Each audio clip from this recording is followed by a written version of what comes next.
அனைவருக்கும் வணக்கம். மக்கள் அதிகாரம் ஒருங்கிணைப்பில் வருகின்ற மே 17ஆம் தேதி சென்னையில் தமிழகமே அதிகார குவிப்பை தடுத்திடு, மாநில தன்னாட்சிக்காக போரிடு என்கின்ற முழக்கத்தை வைத்து ஒரு கருத்தரங்க மாநாடு ஒரு தமிழகம் தழுவிய அளவில் நடத்துகிறோம். இந்த மாநாடு ஜனநாயக சக்திகள், முற்போக்கு அமைப்புகள், பேராசிரியர்கள், அறிவுத்துறையினர்கள், பல்வேறு நபர்கள் பங்கேற்கும் இந்த பாசிச சூழலில் அனைவரையும் ஒருங்கிணைத்து இந்த கருத்தரங்க மாநாடு மக்கள் அதிகாரம் ஒருங்கிணைப்பில் நடத்துகிறது. அனைவரும் பங்கேற்குமாறு உங்களை அன்புடன் கேட்டுக்கொள்கிறோம். ஒன்றிய அதிகார குவிப்பை தடுத்திடு. ஒன்றிய அதிகார குவிப்பு என்பது இந்தியாங்கிறது பல மாநிலங்களோட ஒரு ஒன்றியம்தான். பல மாநிலங்கள் அதிகாரம் கொண்ட ஒன்றியம்தான். அது நிர்வகிக்கிற பொறுப்பு தான் ஒன்றிய அரசு. குறிப்பாக வெளியுறவு, பணம் அச்சடிக்கிறது, அதே போல் நிர்வாக விஷயங்கள், மாநிலங்களுக்கான உறவுகள், இதை எல்லாத்தையும் மெயின்டெனன்ஸ் பண்ணுறது தான் இன்னைக்கு ஒன்றியத்தோட வரையறையாக இருந்துச்சு. ஆனால் அந்த வரையறையை தாண்டி இன்னைக்கு மாநிலத்துக்குள்ள மூக்க நுழைக்கிறது, மாநில மக்களோட உணவு உரிமையை பண்ணுறது, மாநில மக்களோட வரியை பறிக்கிறது, மாநில மக்களோட பண்பாடை சிதைக்கிறது, இப்படி ஒவ்வொன்றுக்குள்ளேயும் ஒன்றிய மோடி அரசு மூக்க நுழைத்து கொண்டிருக்கிறது. தன்னோட அதிகாரத்தை மிக கொடூரமாக ஒருங்கிணைச்சிட்டு இருக்குது அப்படின்றதான். ஒரு பாசிச ஹிட்லரை போல இன்னைக்கு மோடி அரசு மிக தீவிரமான ஒரு கொடூர பாசிச தாக்குதலை நடத்தி கொண்டு இருக்குது மாநிலங்கள் மேல அப்படின்றதான். மாநிலத்துக்கான உரிமை என்ன பறிக்குது? இன்னைக்கு குறிப்பா மாநிலத்தில் உள்ள மக்கள் உழைக்கிறாங்க, கஷ்டப்படுறாங்க, பல்வேறு வகையில அவங்களோட வேலையை பார்த்துட்டு இருக்காங்க. குழந்தைகள் முதல் பெரியவர்கள் வரை அவங்களுக்கான கல்வி, மருத்துவம், சுகாதாரம், ஓய்வூதியம் அனைத்தையும் மாநில நிர்வாகம் பார்த்துட்டு இருக்குது. ஒன்றிய அரசு இங்க என்ன வேலை செஞ்சுட்டு இருக்குது? அவங்களுக்கு என்ன இருக்குது? அப்ப இங்க எல்லாத்தையும் உழைச்சி சம்பாரிச்சு கொண்டு வரக்கூடிய பணத்தை வரின்ற பேர்ல நீ கொள்ளையடிச்சிட்டு இருக்கிற. நீங்க ஒரு வேலையை இன்னைக்கு செய்யறதில்ல. மாநில மக்கள் இன்னைக்கு தொழில் வளர்ச்சிக்கு குடிநீர் கொடுக்குறாங்க, மின்சாரம் கொடுக்குறாங்க, அதே போல நிலங்களை கொடுக்குறாங்க. இப்படி பல்வேறு விஷயங்களை மாநில அரசு செய்யுது. ஒன்றிய அரசு என்ன செய்யுது? அப்போ ஒண்ணுமே செய்யாத ஒன்றிய அரசுக்கு வரியை கொள்ளையடிப்பதற்கு மட்டும் உரிமை இருக்குது, அதிகாரம் இருக்குன்றத யாரால் ஏற்றுக்கொள்ள முடியுமா? மத்திய நிதியமைச்சர் நிர்மலா சீதாராமன் சமீபத்தில் திருச்செந்தூர் கோயிலுக்கு வந்தாங்க. அந்த கோயிலில் என்ன பேசுறாங்க? தட்சணையை தட்டில் போடுங்க அப்படின்னு தெளிவாக பேசுறாங்க. அப்போ ஒரு கோயிலில் போனால் ஒரு பக்தர்கள் காசை எங்கே போடணும், பார்ப்பனர்கள் குறிப்பாக அவங்க கைக்கு போடணும்னு கரெக்டாக பேசக்கூடிய நிர்மலா சீதாராமன் ஒரு மாநில அரசுக்கான வரி வருவாய், அவங்களுக்கான சாலைகள், மருத்துவம், கல்வி அனைத்துமே இங்கே தானே கொண்டு போகணும். அதை பற்றி கரெக்டாக பேசவே மாட்டேங்கிறாங்க. மாநில அரசுக்கு தேவையை பற்றி பேச மாட்டாங்க. ஆனால் அதை குறுக்கீடு பண்ணி ஒன்றிய அரசுக்கு தான் மொத்த வரி வரணும்னு சொல்லிட்டு மொத்தமாக ஜிஎஸ்டியை பிடுங்குறாங்க, மாநில அரசாங்கத்தோட வரியை பிடுங்குறாங்க, டோல் பிளாசால வரியை பிடுங்குறாங்க. இது எந்த வகையில் நியாயம்?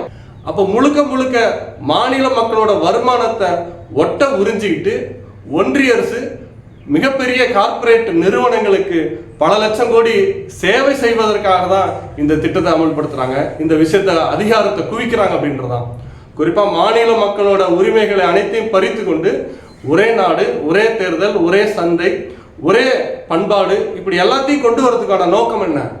அதானி, அம்பானி போன்ற உங்க மிக நெருக்கமான நண்பர்களுக்கு, ராகுல் காந்தி சொல்வதை போல மிக நெருக்கமான நண்பர்களுக்கு பல லட்சம் கோடிகளை வரிகளை தள்ளுபடி செய்வது, அவர்களுக்கு மானியங்களை கொடுப்பது, கடன் உதவிகளை செய்வது, இதுதான் இன்னைக்கு ஒன்றிய மோடி அரசாங்கத்தோட நோக்கமா இருக்குது. அது எப்படி பிரிக்கிறாங்க? இன்னைக்கு குறிப்பா ஜிஎஸ்டின்ற வரியை போட்டு இன்னைக்கு ஒட்டுமொத்தமா பிடுங்குறாங்க. சுங்க வரி, டோல் பிளாசா வரியை போட்டு இன்னைக்கு ஒட்டுமொத்தமா பிடுங்குறாங்க. அப்படி பிடுங்கி யார்கிட்ட கொடுக்குறாங்க? இங்க தமிழக மக்களுக்கு வேர்வை சிந்தி உழைச்சி கொடுத்த மக்களுக்கு அந்த வரி கிடையாது. அவங்கள்ட்ட இருந்து இருக்கிற பணத்தை பிடுங்கி கார்பரேட் முதலாளிகளுக்கு கொள்ளையடிப்பதற்கு வரி சலுகைகள் பண்றதுக்கு தான் ஒன்றிய அரசு கொடுக்குது. அப்ப இதுதான் ஒன்றிய அரசாங்கத்தோட நோக்கமா? இப்போ மாநில அரசாங்கத்தோட நிர்வாக நிலைமைகள்லாம் உங்கள்கிட்ட கெஞ்சிக்கு பெற வேண்டியதாக இருக்குது. அப்போ கெஞ்சி பெறுவது மூலமாக நாங்கள் எப்படி வாழ முடியும்? அப்போ எங்களோட அதிகாரம் வேணுன்றதுக்காக தான், மாநிலங்களோட அதிகாரம் வேணுன்றதுக்காக தான் இந்த மாநாடே நடத்தப்படுது. அதே போல் இன்னைக்கு மாநிலங்களோட உரிமைகள், அதிகாரங்கள் மிக பல விஷயங்களை பறிக்கப்படுது. இப்ப மும்மொழி கொள்கையை அமல்படுத்தணும்னு சொல்லிட்டு இன்னைக்கு மோடி அரசு புதிய கல்விக் கொள்கை வழியா கொண்டு வராங்க. மும்மொழி கொள்கை அமல்படுத்தணும்னு சொல்றீங்களா? அப்ப இங்க இருக்கக்கூடிய பள்ளிக்கூடங்கள்ல, குறிப்பா ஒன்றிய அரசு நடத்தக்கூடிய கேந்திரிய வித்யாலய பள்ளிக்கூடத்துல ஒரு தமிழ் ஆசிரியர் கூட நிரந்தர ஆசிரியர் கிடையாது. நீ நடத்துற பள்ளிக்கூடத்திலேயே ஒரு தமிழ் ஆசிரியர் கூட நிரந்தர பள்ளி ஆசிரியர் கிடையாது. அது தமிழ்நாட்டில் நடக்கிற ஸ்கூல்ல. அப்ப இங்க இருக்கக்கூடிய அரசு பள்ளிகள்ல அனைத்து மொழிகளுக்கும் இங்க ஆசிரியர் போட்டிருக்கோம். ஆனா நீ அப்படி போட்டிருக்கியா? அப்ப அப்படி போடாமலே உன்னோட மும்மொழி கொள்கையோட நோக்கம் ஹிந்தி சமஸ்கிருதி திணிக்கிற வேலையா தான் இருக்குது. அப்படி திணிக்கிறது மூலமா எங்க மக்களோட பண்பாடு, அவங்களோட பழக்க வழக்கங்கள் எல்லாத்தையும் ஒழிச்சு கட்டுறது தான் உன்னோட நோக்கமா இருக்குது. அப்ப ஆதிக்கம் பண்ற அப்படின்றதுதான். இப்ப அந்த ஆதிக்கத்தை தமிழக மக்கள் ஏற்க மாட்டார்கள். அந்த திட்டத்தை ஏற்று போராடுவார்கள். அது மட்டும் கிடையாது, இன்னைக்கு யூஜிசி, நீட் தேர்வு, இப்படி கல்வியில புதிய கல்விக் கொள்கை, அதன் மூலமா குலக்கல்வி முறையை கொண்டு வர்றது, இப்படி அனைத்தையும் இங்க இருக்கக்கூடிய சாதாரண மக்கள், பிற்படுத்தப்பட்ட மக்கள் அவங்களோட கல்வி உரிமையை பறிச்சுட்டு மீண்டும் சனாதன அடிப்படையில், வர்ணாசிரம அடிப்படையில் பார்ப்பனர்கள் மட்டுமே கல்வி பறிக்கணுன்ற நிலைமையை நவீன தீண்டாமையின் அடிப்படையில் இந்த விஷயத்தை கொண்டு வரீங்க. அதை இந்த தமிழக மக்கள் அனுமதிக்க மாட்டார்கள். அதை எதிர்த்து போராடுறாங்க. அப்படி போராடினாதான் இந்த பிரச்சனைகளை தீர்க்க முடியும். தமிழக மக்களே, நாம் ஒவ்வொரு உரிமைகளையும் கெஞ்சி கெஞ்சி பெறுவது கிடையாது, போராடி தான் நம்மளோட உரிமைகளை பெற முடியும்.